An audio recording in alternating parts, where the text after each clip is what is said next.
আসসালামু আলাইকুম প্রিয় দর্শক, অন্য মঞ্চের আলাপচারিতায় আপনাদের সকলকে আমন্ত্রণ জানাচ্ছি। পৃথিবীর যে প্রান্ত থেকে যারা এই অনুষ্ঠানটি দেখছেন সবাইকে স্বাগত। আপনারা ইতিমধ্যেই জেনে গেছেন যে গতকাল রাতে ডক্টর ইউনূসের বাসভবন যমুনায় কিছু একটা ঘটেছে। আসুন আমরা জেনে নিই যে কি ঘটনা ঘটেছিল। গতকাল সেনাপ্রধান জেনারেল ওয়াকার সহ সামরিক বাহিনীর উচ্চ পদস্থ বেশ কয়েকজন কর্মকর্তা প্রধান উপদেষ্টা ডক্টর ইউনূসের বাসভবনে গিয়েছিলেন। সময় সামরিক বাহিনীর কর্মকর্তাদের মধ্যে উত্তেজনা দেখা দেয় এবং তারা বলেন যে আপনি তো নির্বাচিত কোনো কেউ নয় যে আপনার দেশ সংস্কার করতে হবে, আপনাকে এই দায়িত্ব কে দিয়েছে? আপনি প্রথমে এবং আপনার একমাত্র দায়িত্ব হলো যে একটি সুষ্ঠু নির্বাচন অনুষ্ঠান করা, এবং আপনি কিভাবে কবে নির্বাচনটি অনুষ্ঠান করবেন সেই রোড ম্যাপটি কবে ঘোষণা করবেন।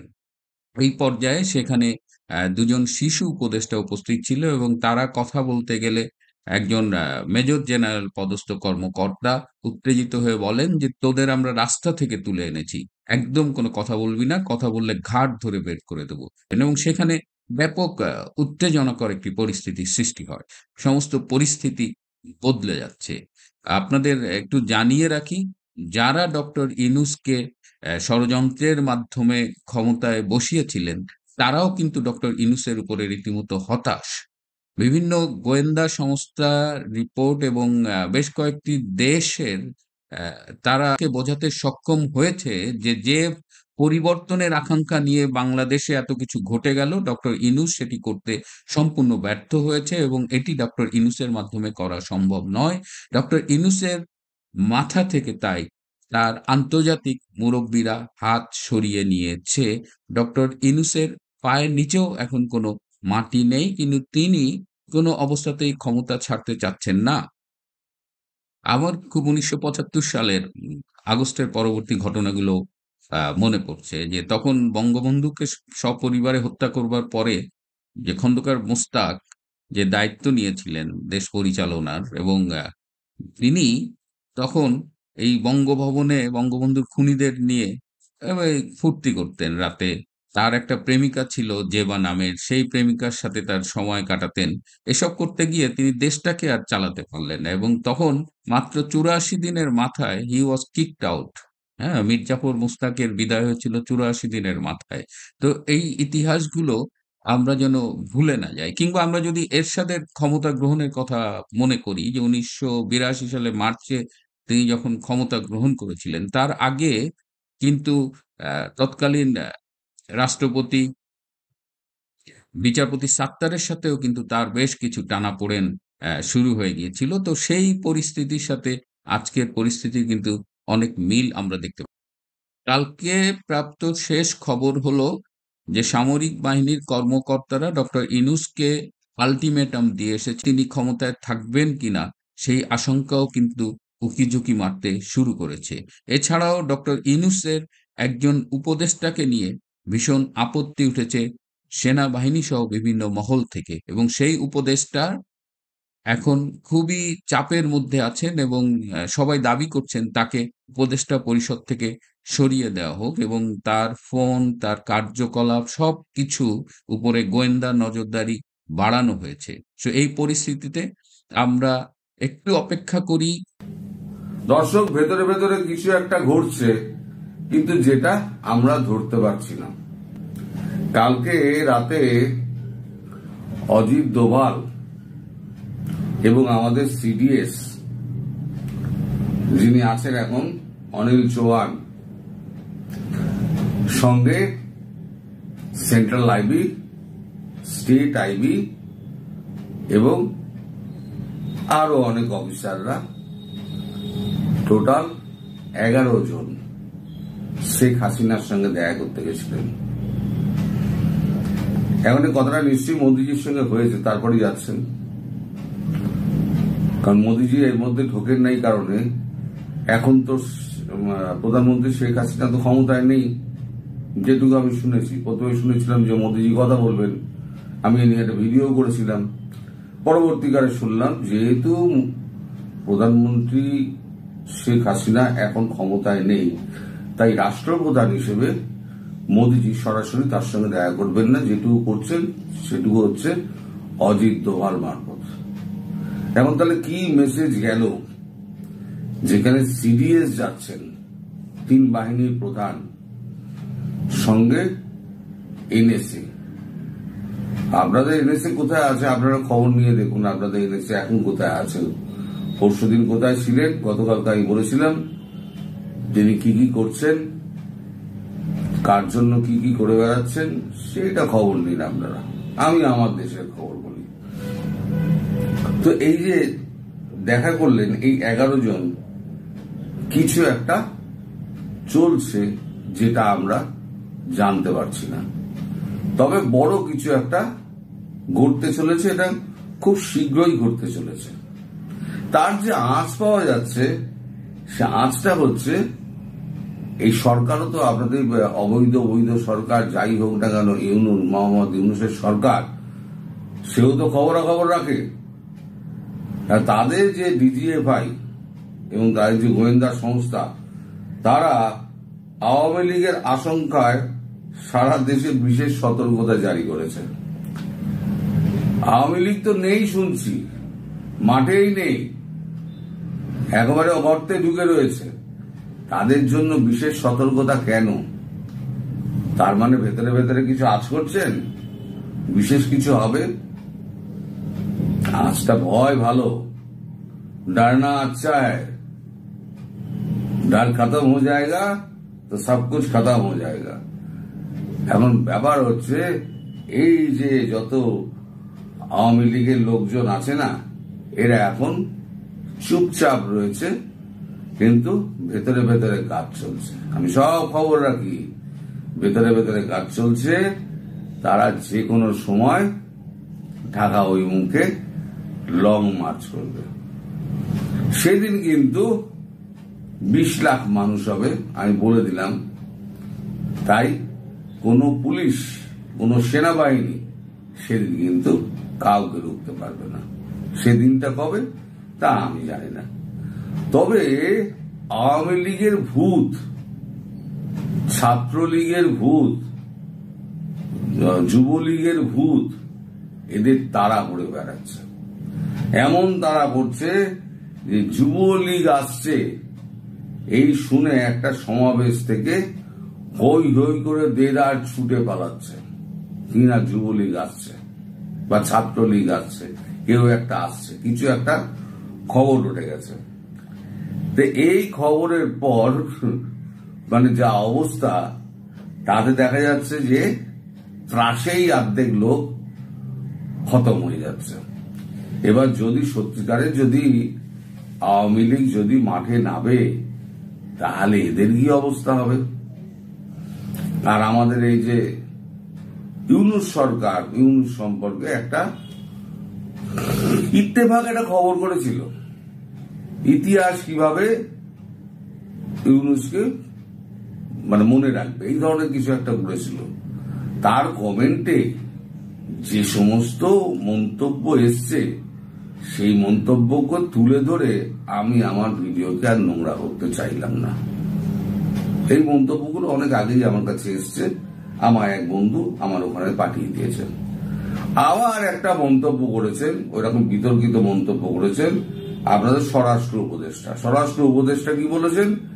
যে সন্ত্রাস দমনে একসঙ্গে কাজ করবে বাংলাদেশ পাকিস্তান, বড়ে মিয়া और छोटे मियाँ। बड़े मियाँ बड़े সন্ত্রাসবাদী, ছোটে মিয়া ছোটে সন্ত্রাসবাদী। কিন্তু ছোটে মিয়া ছোটে সন্ত্রাসবাদী হলে কি হবে, বড় মিয়ার ওপরে চলে যাচ্ছে। তার এখন এই যে কমেন্ট, আমি কিছু কিছু কমেন্ট যেগুলো মোটামুটি দেওয়া যেতে পারে সেই কমেন্ট গুলো দিচ্ছি। শেখ হাসিনা প্রসঙ্গে বা পরে ফিরে আসবো, মানে কি হচ্ছে না হচ্ছে পরে ফিরে আসবো, আগে এইটা পড়ে নি। লিখছে, তুই গুজববাজ জাউরা, দেশের পোলা, তোর গালিমুতি দেব আমরা সারা দেশের জনগণকে। জনগণ রাজাকারের বাচ্চা, রাজাকার তোকে ভাগা দেবে জনগণ। সন্ত্রাসী কি ভারত না তোর নানির অমুক। লজ্জায় মাথা খাইছে এই লোকটা, শিয়ালের কাছে মুরগি। একটু সংশোধনী প্রয়োজন। সত্যটা হচ্ছে এই সন্ত্রাসী তৈরিতে একসাথে কাজ করবে বাংলাদেশ এবং পাকিস্তান। একজন লিখেছে পাকিস্তান কেন, একজনের খাবিশে খাবিশ চেনে। এটাই আমেরিকা ইংল্যান্ডের সায়েন্স। তার একজন লিখেছে রতনে রতন চেনে। একজন লিখেছে এখন সন্ত্রাসবাদীদের নিয়ে সন্ত্রাস দমন করবে সরকার। আর একজন লিখেছে নিজেদের দেশের সন্ত্রাসীদের থামাতে পারে না, তারা নাকি করবে বাইরের দেশে সন্ত্রাস দমন। ব্যাপারটা কেমন জানি হাস্যকর উপদেশটা।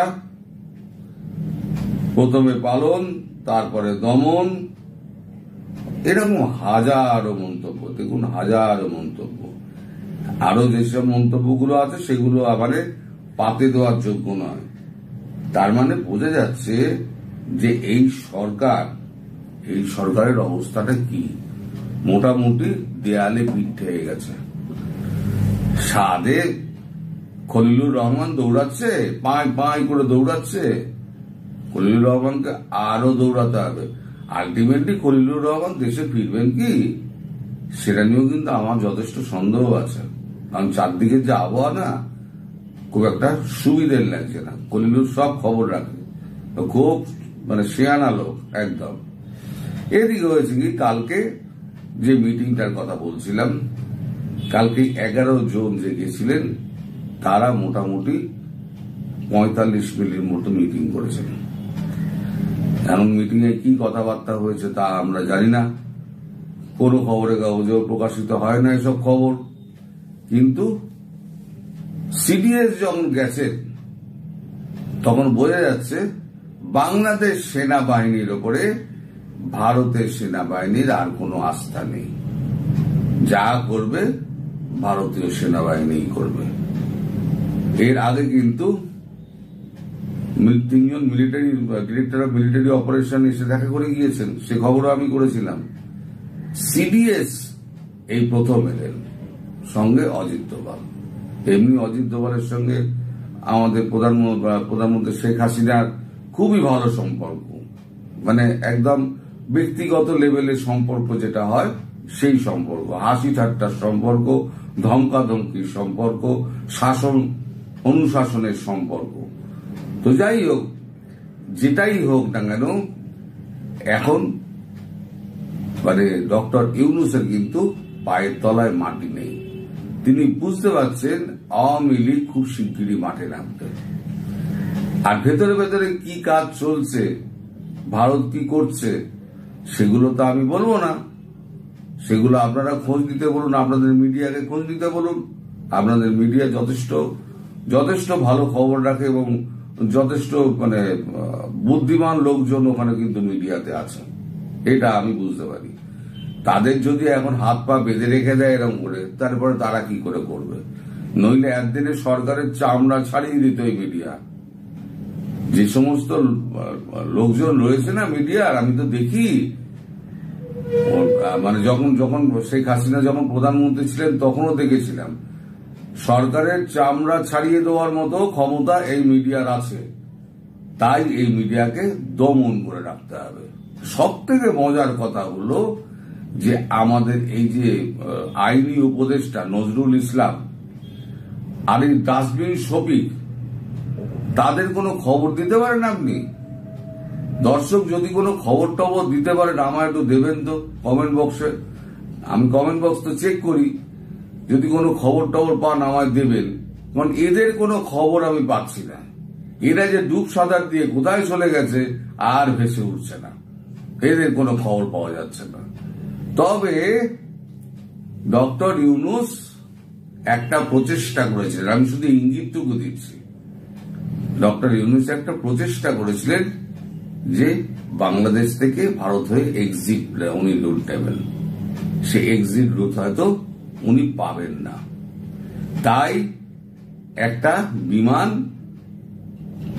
পাক সরকারের একটা বিমান এনে রাখা হয়েছে স্ট্যান্ড বাই। যে কোনো দিন যে কোনো সময় এরা পালিয়ে যাবে। আর এই যে সমন্বয়ক আর উপদেষ্টাদের কচি সংসদ যাকে বলে, আজকে থেকে এদের নাম দিলাম কচি সংসদ। এই কচি সংসদ এরা কোথায় পালাবে, আমি শুধু সেটাই ভাবছি, এরা কোথায় পালাবে।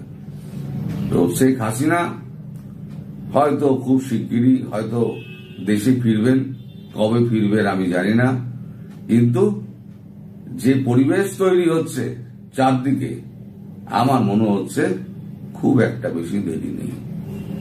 কারণ দেশের মানুষ বুঝে গিয়েছে যে এদেরকে দিয়ে হবে না, এরা মব সন্ত্রাসের মাধ্যমে এরা দেশ চালাতে চায়।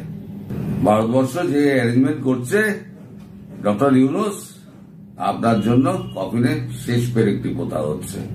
শুধু এখন সময়ের অপেক্ষা, আপনার পতনটা সময়ের অপেক্ষা। আর যারা ওই মূর্খের স্বর্গে বাস করছেন তারা এখনো লিখে যাচ্ছেন গুজববাজ, ইনি কেবল গুজব ছড়ান।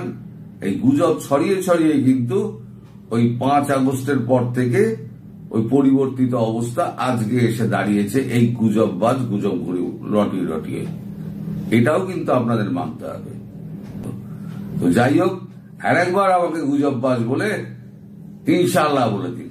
সবাই ভালো থাকবেন। আসলে বাংলাদেশের অনাচার, অত্যাচার, অজাচার দেখতে দেখতে আপনারা অনেকেই কিন্তু শিখ হয়ে গেছেন। এর পিছনের মূল কারণটা হচ্ছে আপনারা কিন্তু এরকম বাংলাদেশ চাননি।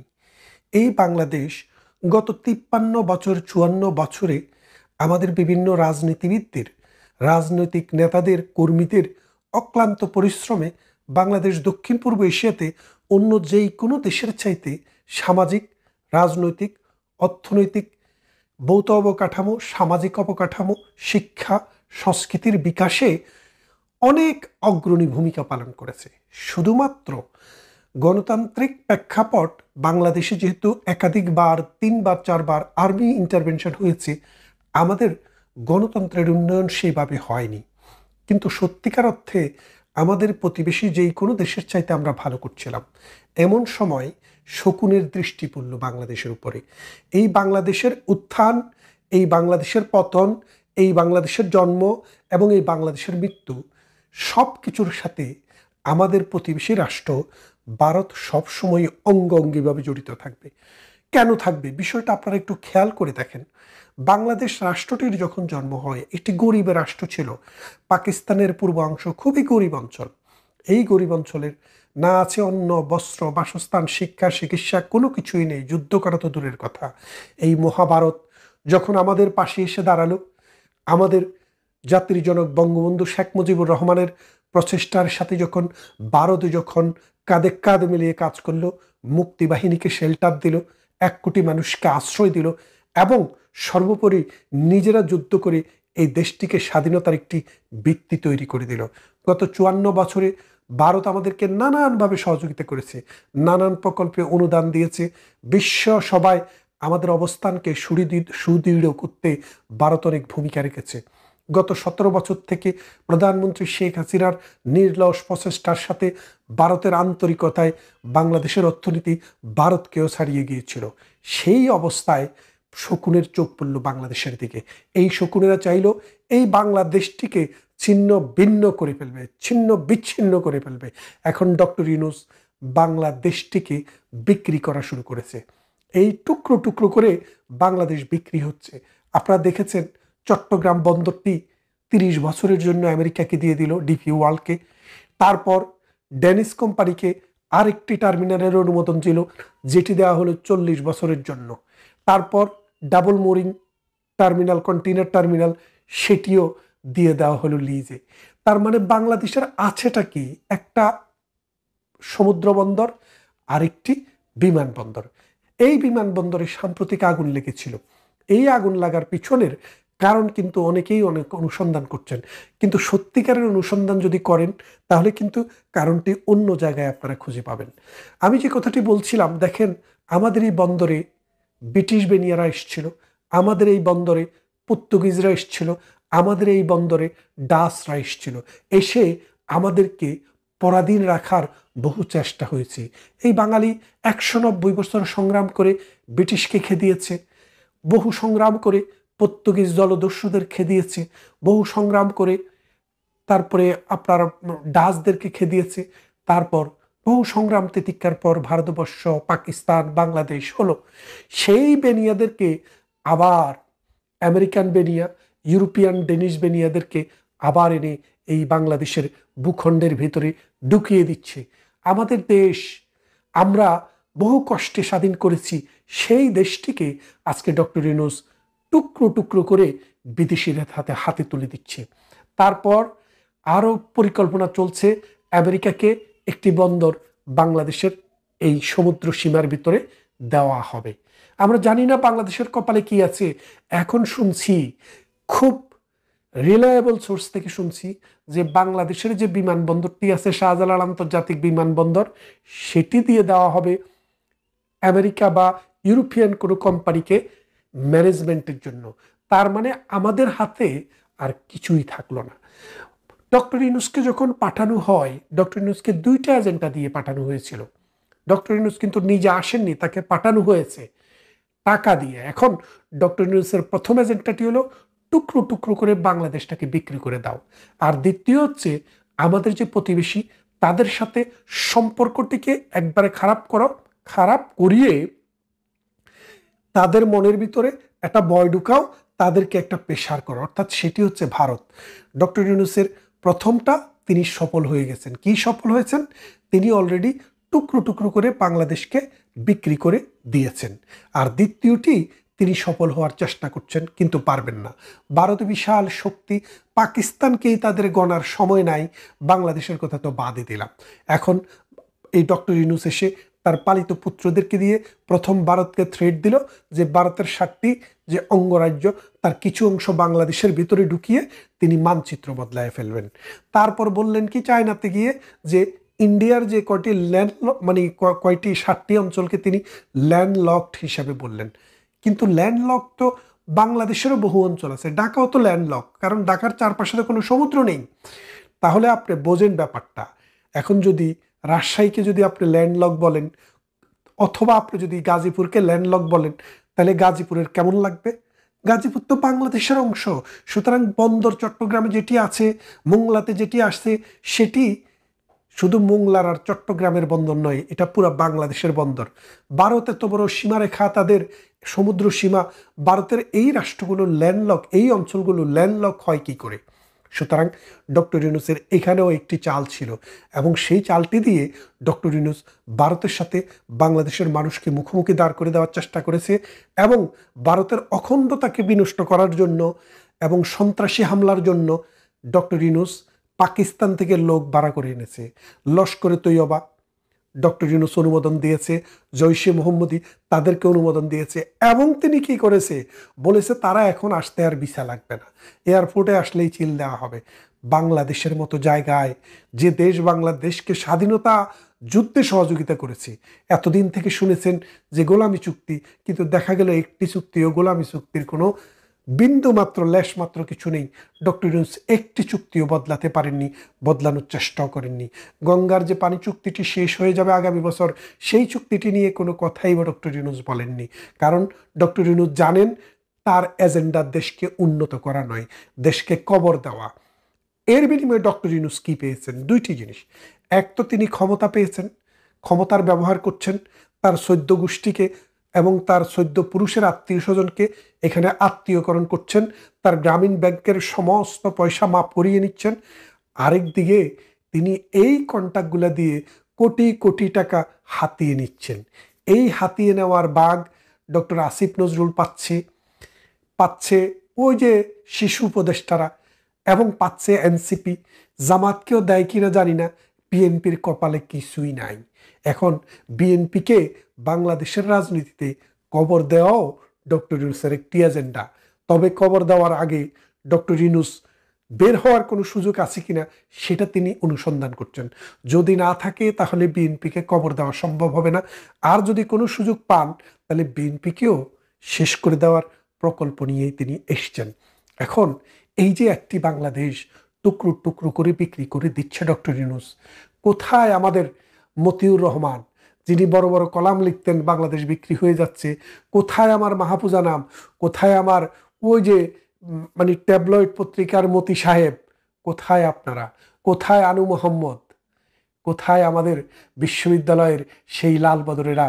আজকে কিন্তু ডক্টর ইউনূস একদিকে শেখ হাসিনার ফাঁসির রায় অনুমোদন করছেন, আরেকদিকে 30-40 বছরের জন্য বাংলাদেশের একটা অংশকে বিক্রি করে দিচ্ছেন। ছি বাংলাদেশ, ছি বাংলাদেশ, তুমি ঘুরে দাঁড়াও, তা না হলে তোমার অখণ্ডতাও থাকবে না, তোমার দেশের মানচিত্রও থাকবে না, তোমার প্রতিবেশীরা অশান্তিতে থাকলে তুমিও শান্তিতে থাকবা না। ভালো থাকবে। হঠাৎ করে বিএনপিকে ক্ষমতায় আনার জন্য সামরিক গোষ্ঠী এত তৎপর কেন? কিংবা বর্তমান ইউনূস সরকার জামাতকে পাশ কাটিয়ে বিএনপিকেই কেন এত প্রাধান্য দিচ্ছে? আরেকটা জিনিস খেয়াল করে দেখেন, ঠিক যে সময় দেশের প্রশ্নে সব দলগুলো ঐক্যমত্য হয়ে বিদেশি আগ্রাসন শক্তিকে মোকাবেলা করার চেষ্টা করছে, অর্থাৎ চট্টগ্রাম বন্দর এবং দেশীয় নদী বন্দরগুলো এগুলো যেন বিদেশিদের হাতে চলে না যায় সেটার দিকে ফোকাস দিচ্ছে, ঠিক ওই সময়ই ডক্টর ইউনূস একটা বিতর্কিত মন্তব্য করে বসেন সশস্ত্র বাহিনী দিবসে। তিনি বলেন যে স্বাধীনতার ঘোষক জিয়াউর রহমান এবং 25 তারিখে নয় 27 তারিখ থেকে বরং আমাদের স্বাধীনতা দিবস পালন করা উচিত। যদি সেটাই হয় তাহলে কি জাতির পিতা 2 দিন পর আমাদের শুনতে হবে ডক্টর ইউনূস ছিল? এরকম কিছু, যেখানে স্পষ্ট জিয়াউর রহমানের তৎকালীন স্বাধীনতার ঘোষণার যে অডিও সেখানে বলাই আছে on behalf of Sheikh Mujibur Rahman hour great leader, এই শব্দটা উনি বলেছিলেন। তাহলে সেখানে তো আর ডিসকাশন করার কোনো অবকাশই রাখে না যে বঙ্গবন্ধুর নেতৃত্বেই এবং বঙ্গবন্ধুর বলে যাওয়া শেষ কথা, এবারের সংগ্রাম স্বাধীনতার সংগ্রাম, এবারের সংগ্রাম মুক্তির সংগ্রাম, এই কথার উপর ভিত্তি করেই জিয়াউর রহমান অন্যান্য স্বাধীনতার পাঠকদের মতো তিনিও স্বাধীনতা পত্রটা পাঠ করেছিলেন। শুধু কালুরঘাট বেতার কেন্দ্র কেন, বাংলাদেশের যতগুলো মিডিয়া স্টেশন ছিল ওই সময় বেতার কেন্দ্র ছিল, প্রত্যেকটা বেতার কেন্দ্র থেকে শেখ মুজিবুরের নির্দেশ ক্রমে স্বাধীনতা যুদ্ধের ঘোষণা দিয়েছে সেই যুদ্ধপত্র পাঠকরা। অর্থাৎ জিয়াউর রহমান স্বাধীনতার ঘোষক নয়, তিনি স্বাধীনতার ঘোষণাপত্র পাঠ করেছেন। তিনিও অন্যান্য পাঠকদের মতো একজন পাঠক এবং তিনি সেটা দেশের স্বার্থে করেছেন। অবশ্যই তার কাজ প্রশংসনীয় ছিল, তবে সেই জিনিসটাকে ইস্যু করে যাতে আওয়ামী লীগ বিএনপি 90 সালের মতো ঐক্যবদ্ধভাবে বিদেশি গোষ্ঠীর বিরুদ্ধে কিংবা গণতন্ত্র ফিরিয়ে আনার ক্ষেত্রে ঐক্যবদ্ধ ভূমিকা না রাখতে পারে, এই জন্যই ডক্টর ইউনূস সশস্ত্র বাহিনী দিবসে পরিকল্পিতভাবে এই পুরানা ঘা চুলকায়া আরো তাজা করছে। এখন কথা হচ্ছে কেন বলতেছি পুরানা ঘা চুলকায়া তাজা করছে? এই কারণে বলতেছি কারণ বঙ্গবন্ধু যে স্বাধীনতার ঘোষক এবং ওই সময় বঙ্গবন্ধুর একচ্ছত্র লিডারশিপে যে মুক্তিযুদ্ধের প্রেক্ষাপটটা তৈরি হয়েছে, কারণ তাকে ক্ষমতা দেওয়া হয় নাই, এইটার কারণেই তো সাধারণ জনগণ ক্ষুব্ধ ছিল। একই সাথে দীর্ঘ 23 বছরের বঞ্চনা, তো সব মিলিয়ে বঙ্গবন্ধু যখন বলে গেলেন এবারের সংগ্রাম মুক্তির সংগ্রাম, এবারের সংগ্রাম স্বাধীনতার সংগ্রাম, তারপরেই মূলত বাঙালি সামরিক গোষ্ঠী যারা ছিল, যারা পাকিস্তান সামরিক বাহিনীতে কাজ করতো কিন্তু বাঙালি ছিল, পূর্ব বাংলায় বাড়ি ছিল, অর্থাৎ পূর্ব পাকিস্তানে বাড়ি ছিল, তারা সরাসরি শেখ মুজিবুর রহমানের লিডারশিপে অনুগত্য প্রকাশ করে মুক্তিযুদ্ধে যুক্ত হয়েছিল এবং মুক্তিযুদ্ধে সমর্থন করেছিল। এই ব্যক্তিগুলা যখন কাজ করা শুরু করলো তখন অনায়াসে যুদ্ধের পরিস্থিতি কিন্তু তৈরি হয়ে যায়। সুতরাং এই বিষয়টাকেই এখন হাতিয়ার করছে ইউনূস সরকার, যাতে করে 90-এর মতো গণতন্ত্র পুনরুদ্ধার এবং এই বিদেশি পরাশক্তিকে খেদানোর জন্য আওয়ামী লীগ কিংবা বিএনপি ঐক্যবদ্ধ হতে না পারে। সুতরাং এই বিষয়গুলো আমাদের খেয়াল রাখা দরকার। তড়িঘড়ি করে খলিলুর রহমান তিনি যখন ভারতে গেল মোটামুটি একটা বাস খায়াই আসছে, যদিও সেটা এখনো মিডিয়ার সামনে প্রকাশ করে নাই অ্যাকচুয়াল তাদের সঙ্গে কি মিটিং হয়েছে, তবে এটা কিন্তু পরিষ্কার যে সে একটা ভালো মতোই গুটুনি খেয়ে এসছে। তা না হলে যদি এটা পাকিস্তান পন্থীদের ফেভারে যাইতো এতক্ষণে দেখতেন যে বাংলাদেশে ভিন্ন রকম প্রেক্ষাপট তৈরি হতো। যেহেতু সেটা হয় নাই, সেহেতু বোঝাই যাচ্ছে যে তারা সেফ এক্সিটের জন্য এখন লাগেজ গুছানো শুরু করছে। তো এমন সময় শেষ পর্যায়ে ওদের হাতে একটা চাইল আছে, সেটা হলো জুলাই সনদ। এই জুলাই সনদের জন্য তারা একটা গণভোট ডাকবে। এই গণভোটটা তারা এই জন্যই দিবে যাতে ওই গণভোটকে কেন্দ্র করে তড়িঘড়ি করে জুলাই সনদের একটা পাকাপোক্ত বন্দোবস্ত যেন অস্থায়ীভাবে হলেও রেখে যাওয়া যায়, যাতে ভবিষ্যতে এটা নিয়ে আবার যখন সরকার চেঞ্জ হবে, আবার যখন প্রেক্ষাপট চেঞ্জ হবে, তখন এই বিষয়গুলো নিয়ে যাতে তারা ফিউচারে কাজ করতে পারে।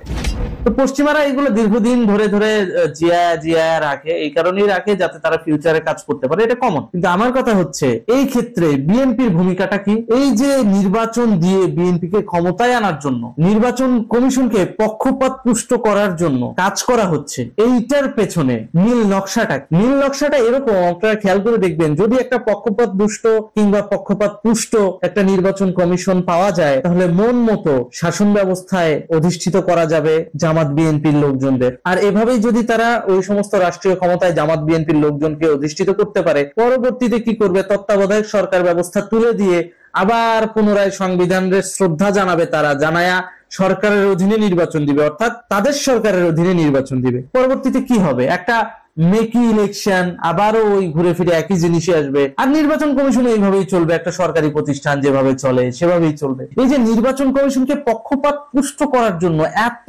পরিকল্পনা, এত জুলাই সনদ, এই গণভোট, এই সেই, এটা কিন্তু ঘুরে ফিরে ওই একটা জায়গায় এসে ঠেকতেছে, সেটা হলো নির্বাচন। এবং নির্বাচনটা হবে পক্ষপাত পুষ্ট। এটার জন্য যে ধরনের নির্বাচন কমিশন দরকার, এখন সেটাই বাস্তবায়ন করার জন্য ফোকাসড হয়ে আছে অন্তর্বর্তীকালীন সরকার। দেখবেন শেষ মুহূর্তে এসে রিফাইন আওয়ামী লীগ একটা তৈরি করে দিয়ে 15 দিন সময় হয়তো হাতে রাখবে, তারপরে দেখবেন যে ঠাস করে একটা নির্বাচন দিয়ে তড়িঘড়ি করে তারা চলে যাওয়ার জন্য একটা লামসাম ইলেকশন দিয়ে দিবে।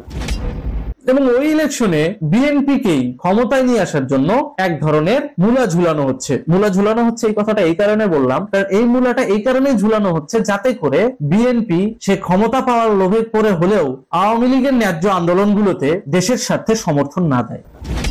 হয়ে গেল ডিভাইড এন্ড রুলস। আর পশ্চিমারা তো এটাই চায়। সব মিলিয়ে বুঝতেই পারছেন, বাংলাদেশকে ঐক্যবদ্ধভাবে যেন কোন রাষ্ট্রীয় ইস্যুতে জনসমাগমের কোন দৃশ্যপট তৈরির ক্ষেত্রে দেখা না যায়, সেই ব্যবস্থাই তারা করছে। এবং সেটাই ওদের আসল উদ্দেশ্য। কারণ আপনি, আমি, সাধারণ জনগণ, আমরা যদি ঐক্যবদ্ধ হই তাহলে দেশের ক্ষতি কেউ করতে পারবে না। আর দেশের ক্ষতি কেউ না করতে পারলে স্বভাবতই এখানে পশ্চিমারা ফেইলর, আর এই ফেইলরিটি পশ্চিমারা চায় না, ইউনূস সরকারও চায় না। এই জন্য পক্ষপাত পুষ্ট একটা ইলেকশন কমিশন তারা প্রত্যাশা করে এবং সেদিকেই ধাবিত করার চেষ্টা করছে নির্বাচন কমিশনকে। এই ব্যাপারে নির্বাচন কমিশনের উচিত একটু সজাগ রাখা এবং সজাগ থাকা। সজাগ রাখা এই কারণে বলছি, তাদের অধীনস্থ স্টাফগুলোর মধ্যে অধিকাংশই কিন্তু ইতিমধ্যে বিক্রি হয়ে যাওয়ার পর্যায়ে চলে গেছে, তাদের সাথে দেন দরবার চলতেছে। সুতরাং এই দেন দরবার করতে যায় যেন টোটাল নির্বাচন কমিশন ক্ষতিগ্রস্ত না হয়, সে বিষয়টা অবশ্যই তাদের দেখা উচিত। আর হ্যাঁ, বদিউল আলম মজুমদার অর্থাৎ সুশাসনের জন্য নাগরিক সুজনের যেই প্রধান, সেই বদিউল আলম মজুমদারের বাটপাড়ি থেকে নির্বাচন কমিশনকে যদি রক্ষা করা না যায়, তাহলে নির্বাচন কমিশন পক্ষপাত পুষ্টই